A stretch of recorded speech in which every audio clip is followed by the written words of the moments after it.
You see, God allows unpleasant things to happen even to His children.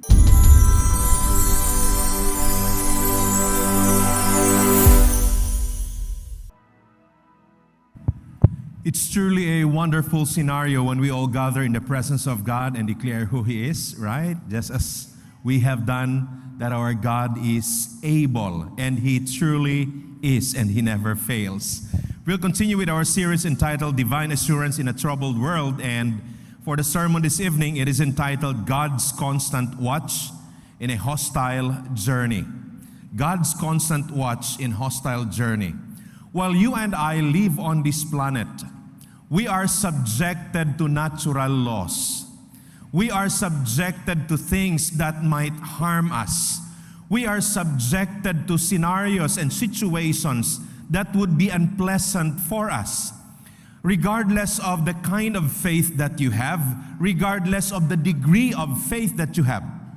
Like for example, a Christian may suffer from a politician who is so corrupt. Even if you are a Christian, there is a high possibility that you would suffer at the same time with the result of that kind of leadership. A Christian may suffer from a different kind of ailments as well.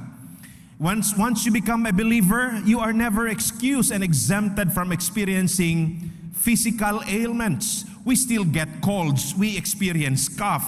Some of us would experience a different kind of ailments that are even somehow classified as dangerous condition in life. Even if we are all believers already, we are subjected to things like this.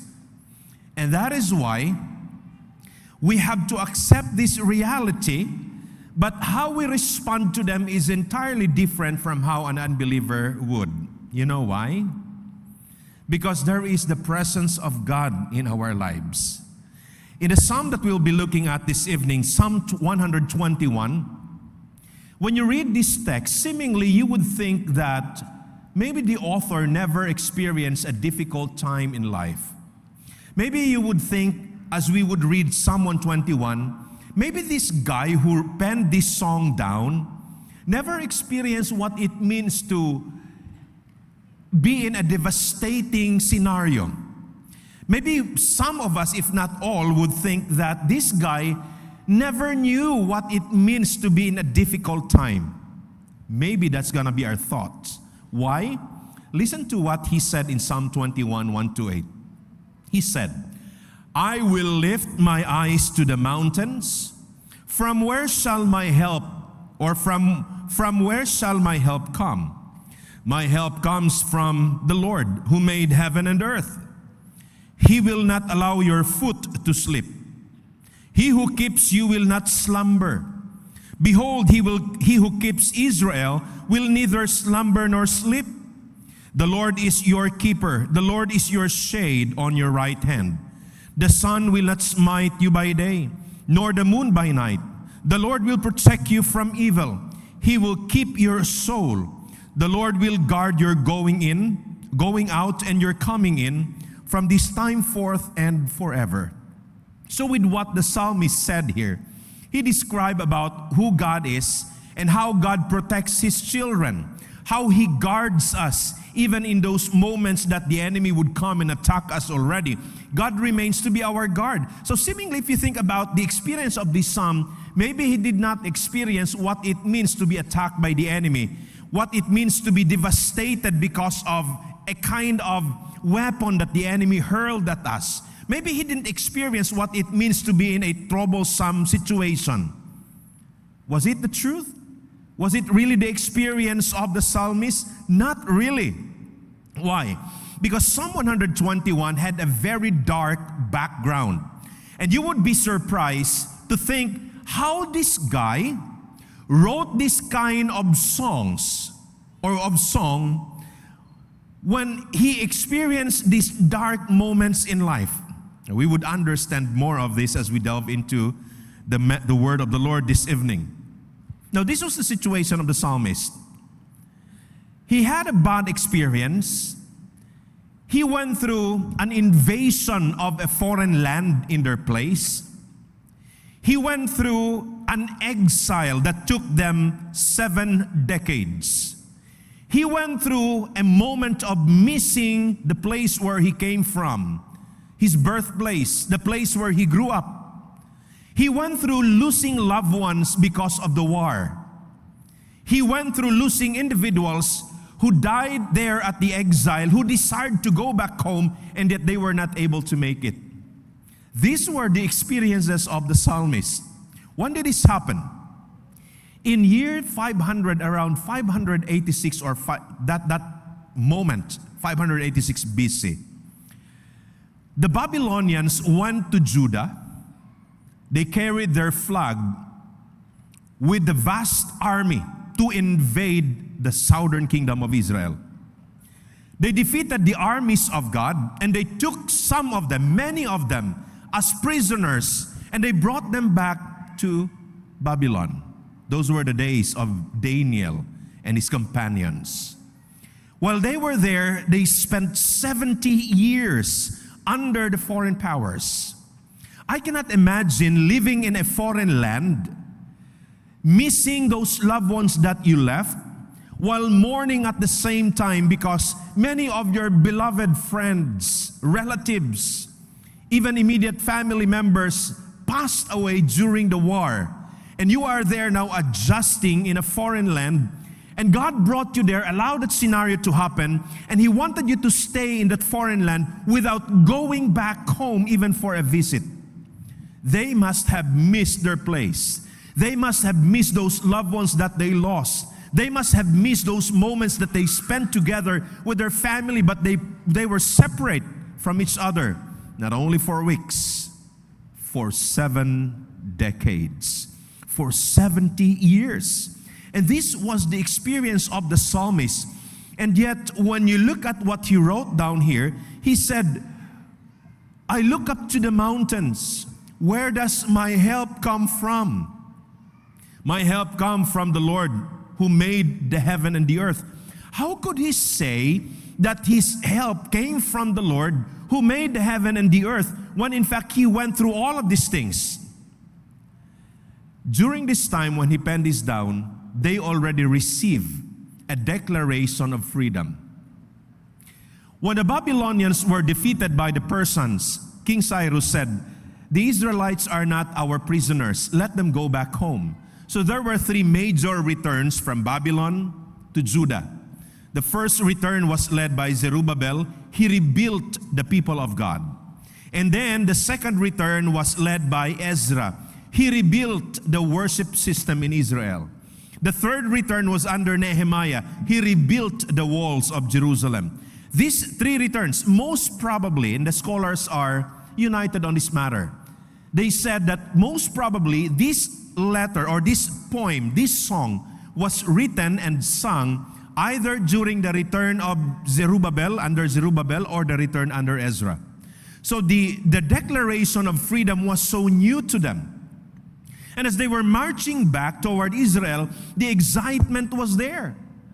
Their hearts were honoring God, and they were saying, yes, it's true that God allowed our city to be destroyed, and God allowed us to be in an exile for 70 years, that God allowed our loved ones and friends to die, that God allowed us to experience living in a foreign land, not receiving the privileges of an ordinary citizen because they were not citizens of Babylon. God allowed all of these things to happen to our lives. And yet we realize, the psalmist as if is saying this, and yet I realize that even in the midst of those trying times, the invasion, the losing of loved ones, the exile in a foreign land, those moments that I miss my home place, in all of those situations, God never left my side. God was always there beside me. And when he wrote this song was sung while they were moving, traveling, going back to Jerusalem, going back to Israel. So it's a reality that God may allow us to experience trying times in life, and yet He never leaves our side. It's a reality that you and I today will go through similar things, maybe not even in a closer degree with what the psalmist went through. This kind of war and invasion, we don't experience this. Yet there are trying times that we go through in life as well, that sometimes we feel God is seemingly away. Sometimes we sense that ourself is far away from God, and we think that it's not us who ran away from Him, and we think that it was God who really abandoned us. I really love the book, and I recommend it if you have time to read and find that book and read it. Written by Philip Yancey, and he asked, as the title of the book, it is a form of a question that says, where is God when it hurts? That is so profound because that speaks of our experiences in life. That from time to time, God allows us to go through difficult situations, moments that we don't like to experience, and yet God allows that. And the psalmist went through all of these kinds of things, greater than what we are going through today, and yet at the end of it, he looked back and he said, in all of those trying times, my God was with me. That is why he was able to say, I look up to the hills or to the mountains, where does my help come from? They come from the Lord, the maker of the heaven and earth. Now take note that after verses 1 and 2, verses 1 and 2 becomes the general truth that he is conveying. That when a believer, when a follower of God is in need, he shall look up to God, and God is going to give him the help that he needs according to God's prerogative. But he did not end there. He described further about what God does to his people. And these descriptions came in two images that he used, that he described God about in verses 3 to 8. The first image that he used to describe God is this. He described God as, I summarize this into this statement, as his constant watch. He described God as his constant watch, somebody who watched over his life in every detail of his life. Even when he was in the saddest part, in the most trying moment of time that he went through, he realized that God was constantly watching over him. This is the reason why he said in verse 3, He will not allow your foot to slip. He who keeps you will not slumber. Behold, he who keeps Israel will neither slumber nor sleep. The Lord is your keeper. Take note of the repeatedly mentioned here. He keeps you, he is your keeper, or the words, he will not slumber, he will not sleep, he will not slumber. Repeatedly mentioned in these 3 verses alone. Why? Because he wants us to realize, the readers of the song and the singers of the song, that while God allows us to go through trying times in life, He remains to be the keeper of our lives every day. He watches over us. Don't you know, somebody who watches over a field, over an empire, a palace, a kingdom, plays a huge role in life. And there were many situations in the past that a watcher, somebody who is guarding, left their post, and something catastrophic happened. Just like, for example, when the movie Titanic came out, I really love it. And I became so curious about the real story behind. So I read different articles, and I asked the question, who was really to be blamed for its catastrophic demise or the end of it? And I read an article that says some of them blamed the authorities. Why did they allow the boat to take its first voyage without properly inspecting it? Some would give the blame to the captain, saying that, well, Captain Smith still sailed and did not listen to the warning. He was warned that because of the freezing point temperature along the way, that route that they were about to take, he must either not go, or he must be very careful, slowing down the boat in every bit of it. And yet he didn't listen.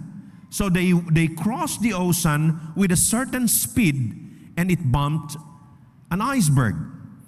Another persons that they were blaming are the onlookers. What's the role of the onlookers back then? Having no sophisticated devices, radars, they had onlookers. They watched beyond the front of the boat, and check if there is something coming, if there is something that serves as an obstruction or something that may cause a dangerous condition in their voyage. And indeed, they said that the onlookers did not properly do their responsibilities. And if that is the case, then the onlookers are to be blamed as well. So in whatever situation when an onlooker would miss the spot, there is going to be a catastrophe. In kingdoms and palaces back then, they have what they call the watchtower. What are the watchtowers for? Are they just putting it up for them to have some decorative structures in a kingdom that it may look nice? Not really. Watchtowers are placed so that watchers could be there. Watchmen will be standing on top of it, and they look beyond far, even the horizon that is there in front of them. Why? Because they have to be very watchful about enemies that are coming. If there are vast armies marching toward the kingdom, they have to tell their armies, there is an army coming. You better prepare. Gear up yourselves for war. And usually, when there is a vast army coming, they won't wait for them to stop there right in front of the kingdom. Instead, they would send armies to meet them somewhere along the way so that they will not even get near to the kingdom. And if they miss that, they would wake up with their enemies right at their doorstep already. And that puts every one of them, particularly the king, in danger. So when an onlooker, when somebody who is given the task to watch would miss his post, it really leads to a catastrophic end. But your watcher, the one who keeps guard over your life, as described by the psalmist here, he never sleeps, he never slumbers. Every night when I talk to my children and we have the time for prayer, they would always ask us, can you please pray for good dreams, sweet dreams and good night rest. And from time to time I would remind them, when we sleep, we are vulnerable. We don't know if there is a snake who's getting inside our house. We don't know if there are thieves that are planning to destroy our windows or doors. We are vulnerable when we sleep. Vulnerable even to death that we don't know whether we will wake up in the morning or not. We become so vulnerable when we sleep. And I make that clear to our children that while we are asleep, we are vulnerable. And yet at that state of vulnerability, God watches over us. And He does not even close His eyes while He's watching over us. That's the kind of God that the psalmist is portraying. Truly, this God, where His help came from, is an ultimate watchman. And I call him here, as he painted this picture about God, He is our constant watchman, our constant watch. All of the days of our life, He watches over us. And so imagine this. The psalmist realized after going through all of those catastrophic events, he said, really, that's true. Now that I am going back to my homeland, I just realized that even in the midst of the invasion, even in the midst of losing my loved ones, even in the midst of the 70 years of exile, all throughout those years, God was with us. And He even not allow us to be totally destroyed. He preserved us. Truly, He is our constant watch. Added to that, the next picture that he painted about God is in verses 5b to 8. He said these words, "The Lord is your shade on your right hand. The sun will not smite you by day, nor the moon by night.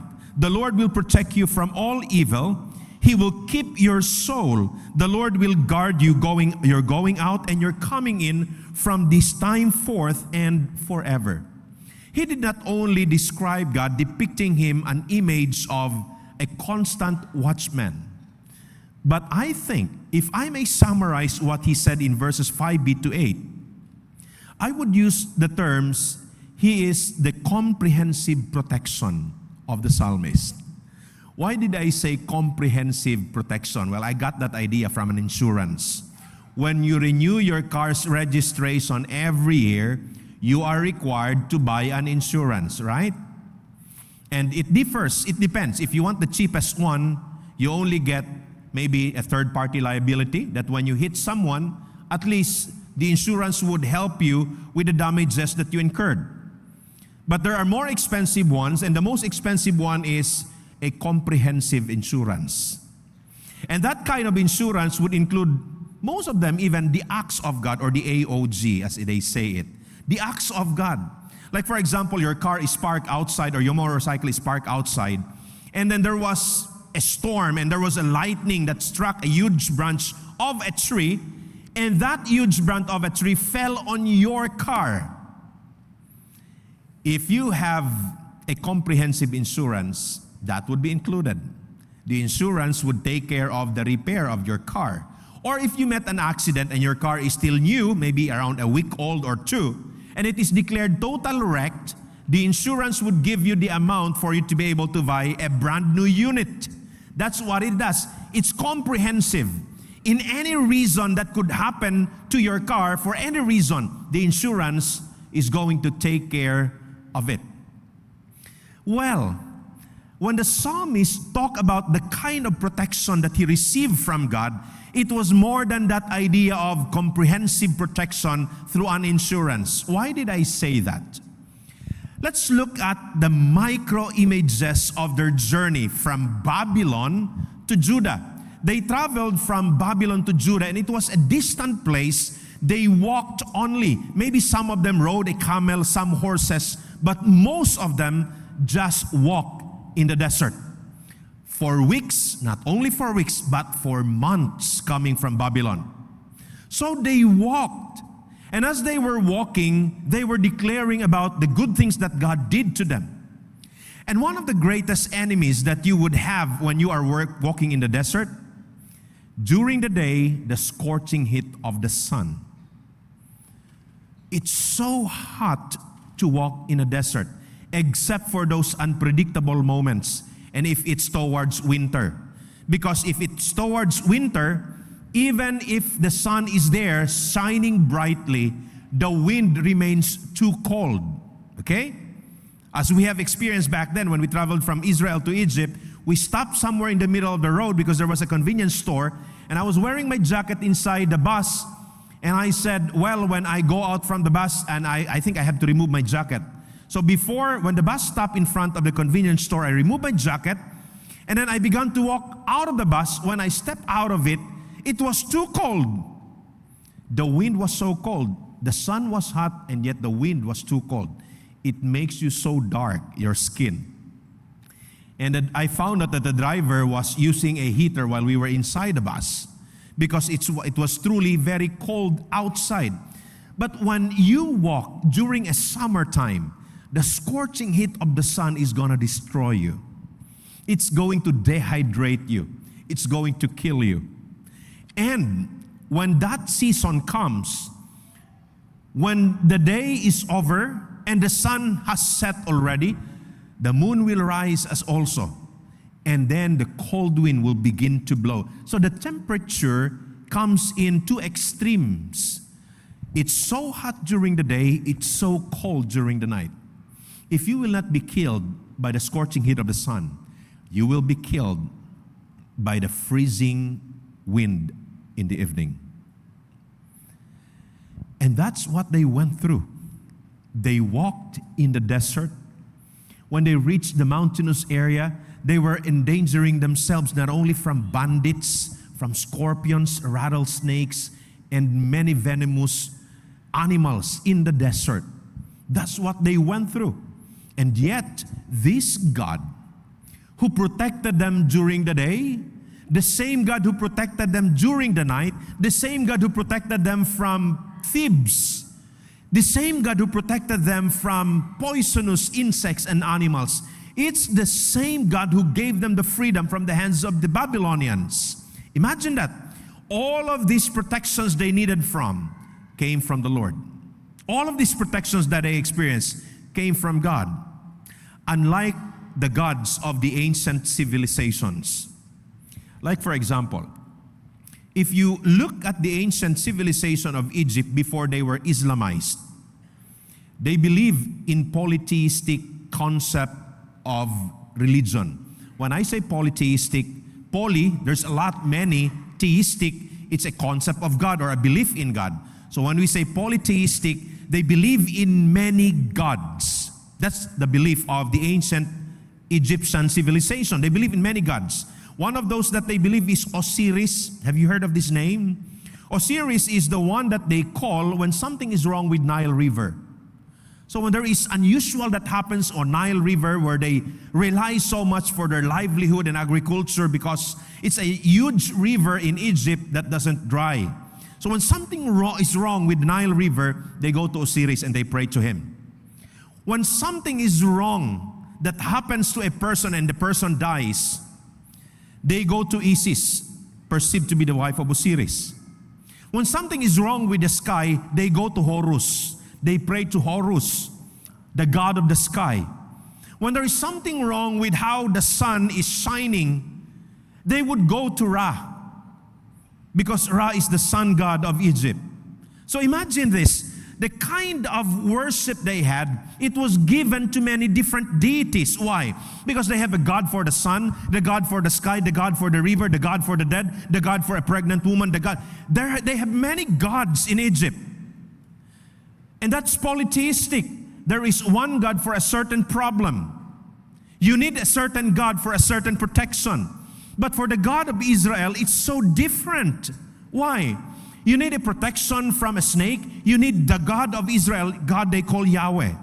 You need a protection from poverty, from an oppression of a neighboring country. You go to the same God who protects you from the snake. You have an ailment, you go to the same God who protected you from invasion of the enemies.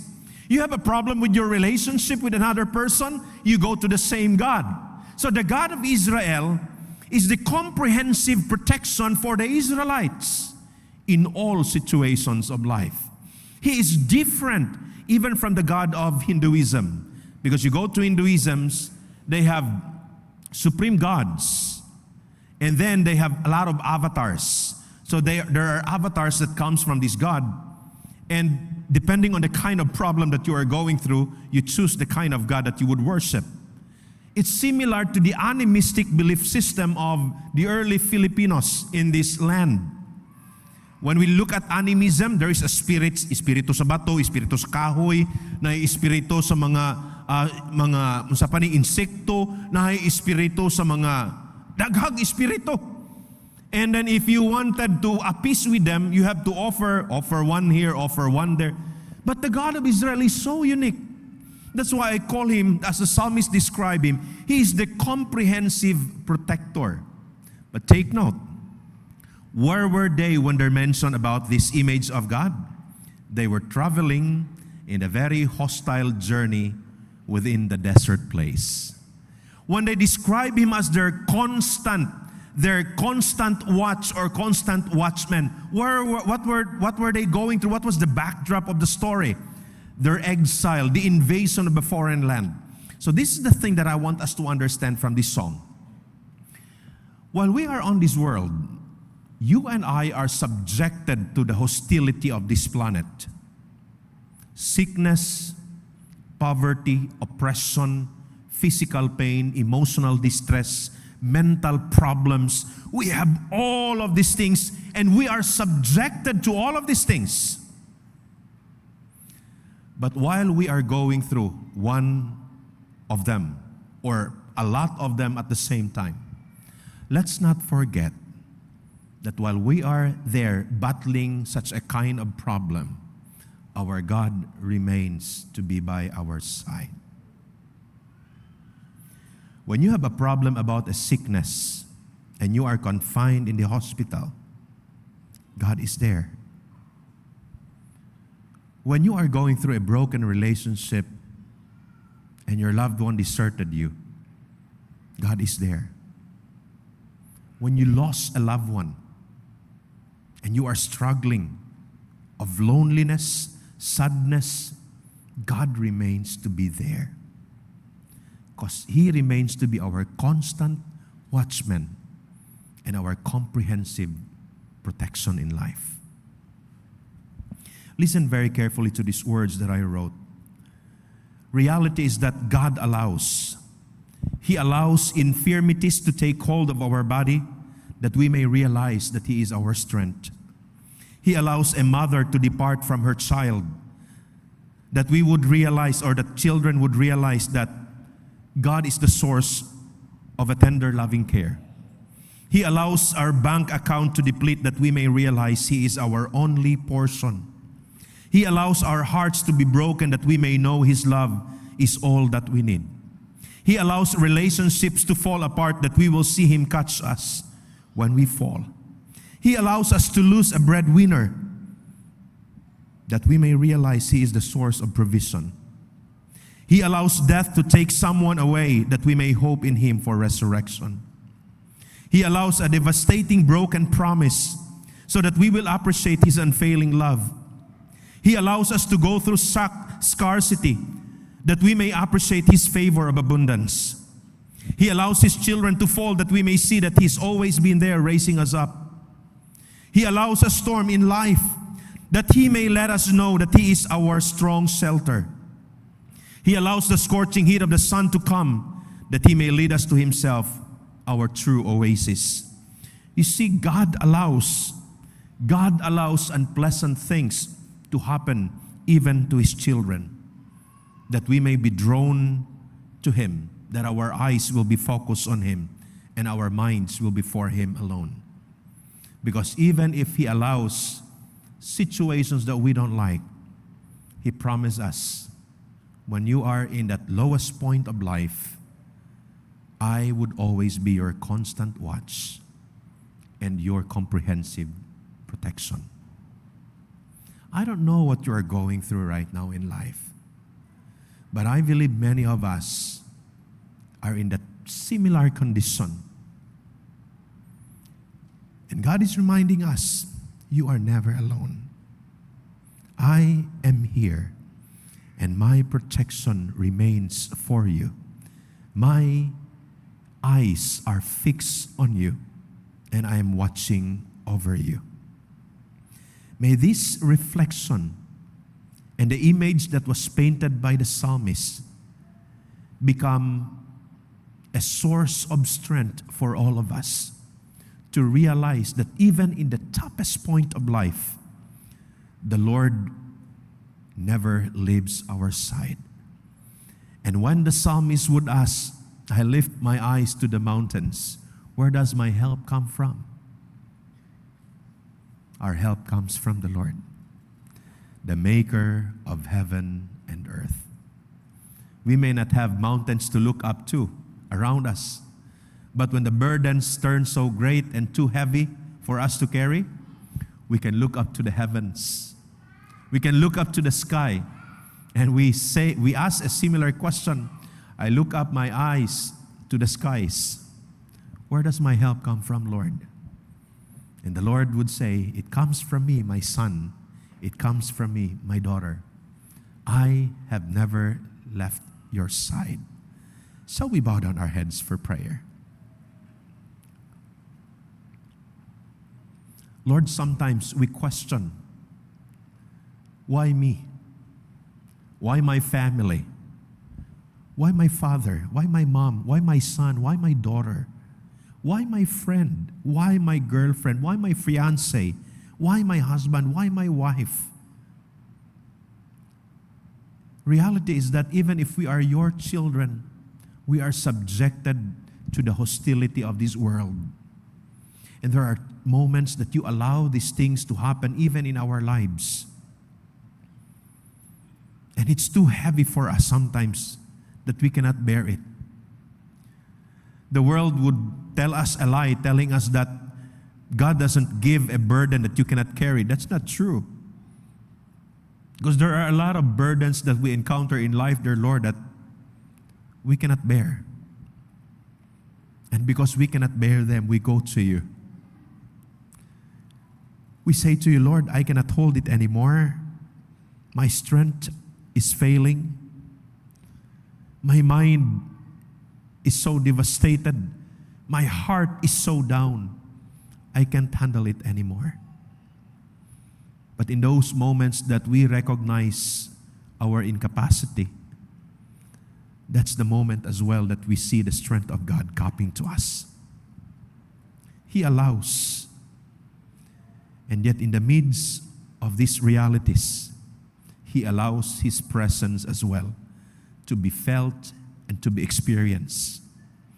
And when He allows His presence to be felt and to be experienced, He creates a new story that you could tell. And after it, we would just wonder, Lord, how did I go through it? How did I live? How did I went through it successfully? Sometimes we don't understand. When we go through a lot of needs, sometimes we go through it and we just realize, how did I pay for it? We would just wonder when you display your goodness, your grace, and your love for us. But for now, Lord, while we are going through this tough time in life, your presence is more than enough to strengthen us. Thank you for never leaving our side. Thank you because you remain to be our constant watch and our comprehensive protection in life. We come to you with gratitude. We come to you with a surrendered life. We need you. And strengthen your children as they go through this journey in this life in the midst of this hostile world. We need your strength. And thank you because we are assured that you are true to your word. When you said, I will never leave you, you will never do. Thank you for always being there, even in the most trying time of life. And thus we entrust to you all that we are. In the name of Jesus we pray. Amen and amen. God bless you all and good evening.